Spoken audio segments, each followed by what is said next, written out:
piping plover is a small coastal bird which feeds on the insects and small crustaceans on beaches. Piping plovers help to clean up beaches along the East Coast and the Great Lakes regions. With their short structure and black-banded neck, these rare shorebirds are truly a gem on North American shorelines. The diet of the piping plover consists of many different organisms both on land and in the water.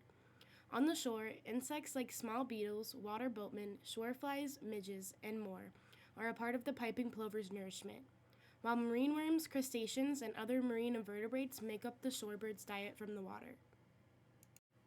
The eggs of the piping plover are pale, blotched with black and dark brown spots, which is what helps the eggs become camouflaged by the sand. While much of the development of the piping plover young is unknown, we know hatchlings are deserted by their mothers soon after hatching, leaving them in the care of males. Piping plover has become endangered due to many factors. The first factor was hunting, which lasted until the 19th century as their feathers were used for making hats. After that, the major pressure shifted towards the loss of habitat due to shoreline development and recreational activities. Additionally, modification of rivers due to dams or channelization has resulted in decreased or changed habitats. Piping plovers require quiet areas as they do not bury their eggs very deep, so their eggs can get easily destroyed. Since eggs blend into the sand, it is hard to see where they are hidden in the sand. Piping plovers are also affected by human waste or runoff from littering, agricultural insecticides, and from improper disposal of wastes. These all reduce the amount of food available for piping plovers. Piping plovers were added to Wisconsin endangered species list in 1979 and then the federal endangered species list in 1985.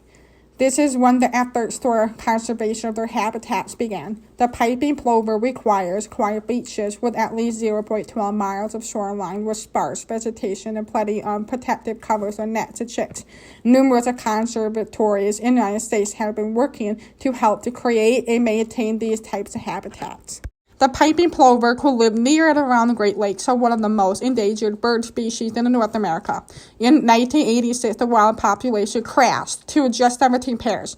Thanks to the successful management by state and federal agencies, we have seen growth in their population.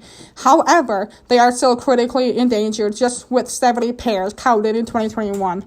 Piping plovers are also being reintroduced to several of their previous habitats in hopes they will once again be able to use them as a breeding ground. These efforts have been quite successful. These individuals are often tracked with bands which provide information about the birds so the scientists can track where the birds are from or have been seen. These rare birds are an indicator species, meaning they are present in healthy ecosystems. Knowing this, increasing our piping plover population will be a side effect of cleaning up our Great Lakes beaches. Over the last 30 years, their population has seen great fluctuations in number. However, with the right attention, we can see the piping plover moved off of the endangered species list.